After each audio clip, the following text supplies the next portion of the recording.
doutora Valdirene, doutora Sara Campos.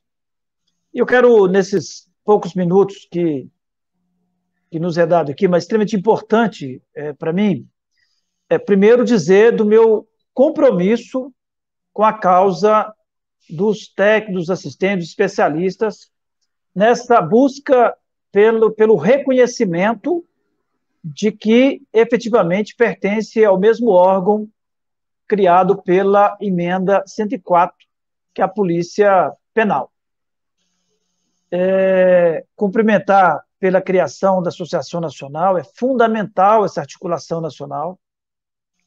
E já dizer o seguinte, já pedindo desculpas, mas ainda é tempo, porque eu fui procurado pelo Sindicato dos Policiais Penais Federais para que nós pudéssemos, no âmbito federal, provocar um debate com o Ministério da Justiça e o DEPEN sobre a elaboração da Lei Orgânica da Polícia Penal Federal, porque não é só nos estados que nós estamos tendo problema, né? E a gente lamenta que a ausência do Ministério da Justiça. Nós sabemos que a agenda do ministro não comporta uma participação em todos os eventos para os quais ele é convidado, mas o Ministério tem a responsabilidade de participar, afinal, é o responsável do Plano Federal pela política de segurança pública.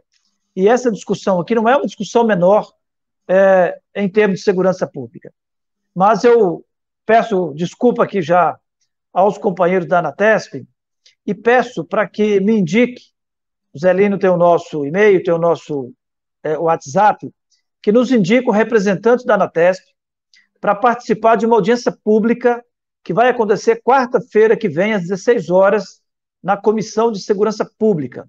É um requerimento de minha autoria, atendendo os policiais penais federais, que é um debate sobre a elaboração no plano federal da Lei Orgânica da Polícia Penal.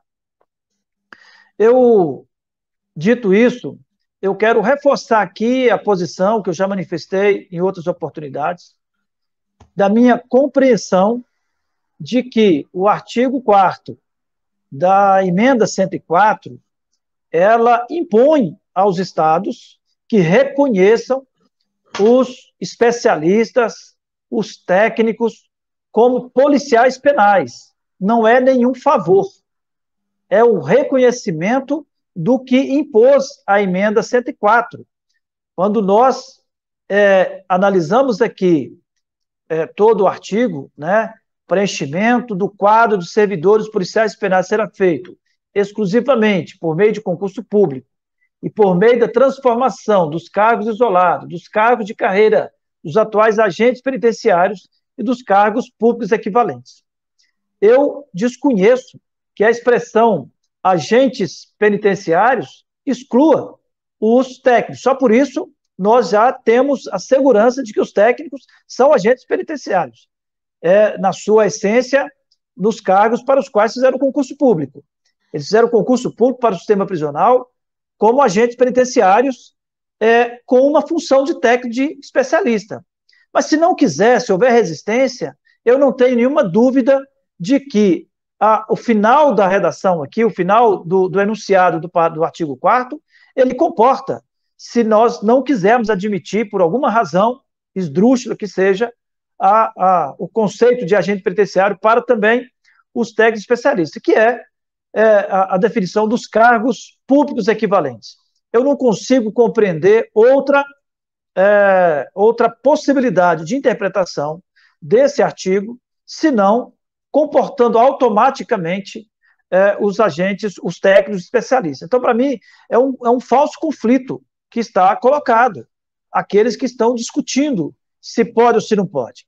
Mas nós sabemos que, até mesmo entre os chamados, aqueles que se intitulam os únicos agentes penitenciários, que há um conflito, né? Há um conflito interno entre o conjunto dos servidores do sistema prisional sobre o que são cargos equivalentes ou não, e muitos querem deixar de fora os técnicos especialistas. Então, acho que esse é o nosso desafio do momento, interpretar esse artigo conforme ele se impõe, na minha visão, é automático, é óbvio essa leitura, e insisto, né, numa compreensão de que as terminologias, né, das funções, dos cargos, elas não eram iguais e não são iguais em todos os entes federados, porque cada um foi se organizando de alguma forma.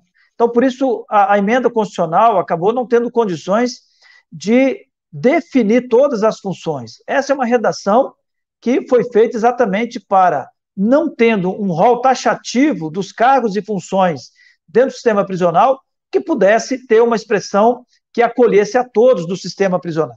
Então, eu acho que é um falso conflito esse questionamento se os agentes, se os técnicos especialistas estão ou não abarcados pela emenda. Eles estão abarcados. Mas, havendo conflito, nós temos que provar isso, né? Para isso, esses seminários são importantes, as audiências públicas são importantes, e eu quero dizer que contem conosco, contem com o nosso mandato, contem com aquilo que nós pudermos fazer. Eu vou acompanhar o seminário para aprender ainda mais, e gostaria muito de ouvir depois o Flávio Sapori sobre essa tese. Inclusive, aqui em Minas Gerais, eu entendo, inclusive, que pela forma com que está organizado e o vínculo que tem os agentes socioeducativos, até mesmo os agentes socioeducativos estariam abrigados por esta redação. Eu sei que em alguns estados sequer os agentes estão vinculados ao sistema socioeducativo, eu sei do Cinese, portanto, há uma discussão no plano federal se o sistema socioeducativo deve ir ou não para a segurança pública. Enfrentamos esse debate na elaboração da lei do SUSP, enfrentamos esse debate na reforma da Previdência, e está em aberta essa discussão. Eu advogo a tese de que o sistema socioeducativo tem que ser incorporado, em definitivo, ao sistema de segurança pública.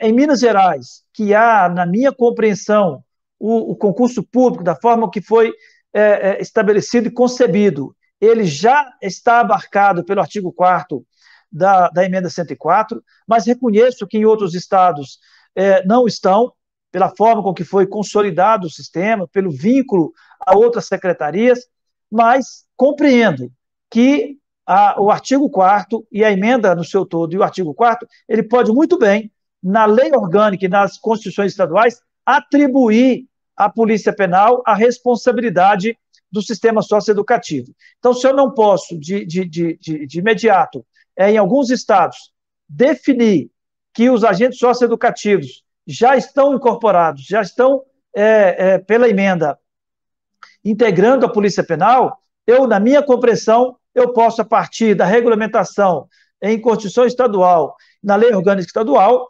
definir a competência do sistema da Polícia Penal para cuidar também do sistema socioeducativo. Nós precisamos superar esse conflito, também esse falso conflito de que sistema prisional, que polícia não dialoga com direitos humanos. Tudo que eu ouvi na Câmara até hoje, de que o sistema socioeducativo não poderia estar dentro do sistema de segurança pública, não poderia estar dentro do SUSP por conta dos direitos humanos. Nós precisamos de enfrentar essa narrativa, que é um falso conflito. Todos os órgãos de segurança pública têm como premissa a preservação da vida, a preservação da liberdade, a preservação dos direitos fundamentais da sociedade, dos direitos à liberdade, dos direitos humanos, por consequência. Então, é uma narrativa falsa, um conflito falso que se instalou. Nós temos que demonstrar, enfrentar esse debate e demonstrar que cabe sim às polícias, e elas exercem esse papel da preservação dos direitos humanos pela essência da sua função constitucional, que, portanto, é um falso conflito dizer que o sistema do sistema socioeducativo não pode estar no sistema prisional por conta dos direitos humanos. Nós podemos muito bem ter, dentro da Polícia Penal, todas as especialidades, todas as demandas, trabalhar com os bandidos de alta complexidade, com aqueles que se dispõem à ressocialização, com aqueles que precisam de cumprir um tempo maior, que precisa de cumprir punições disciplinares, com aqueles que estão cumprindo sua pena e estão buscando o seu restabelecimento, com o menor que precisa da ressocialização, mas numa perspectiva de que precisa também cumprir a sua, não pode nem falar de pena ainda, né? Mas que está cumprindo a sua medida socioeducativa, uma perspectiva da ressocialização e de ser devolvido à sociedade com com direitos plenos de liberdade, de trabalho, de estudo. Portanto, quero, ao cumprimentar, e encerrando minha fala aqui, minha participação, cumprimentar a Anatesp pela sua organização, chamar a atenção que nós temos a responsabilidade de desconstruir esse falso conflito, polícia, direitos humanos. Direitos humanos e polícia dialogam e, pela própria essência constitucional da função de polícia, é a proteção da vida, é a preservação da vida, portanto, preservação dos direitos humanos. Mais uma vez, meu muito obrigado, e vou acompanhar aqui esse debate, e mais uma vez agradecer a todos pelo convite e colocar o mandato mais uma vez à disposição. Muito obrigado. Muito obrigado, deputado, pela brilhante fala, né? Nós tivemos muitos elogios, inclusive,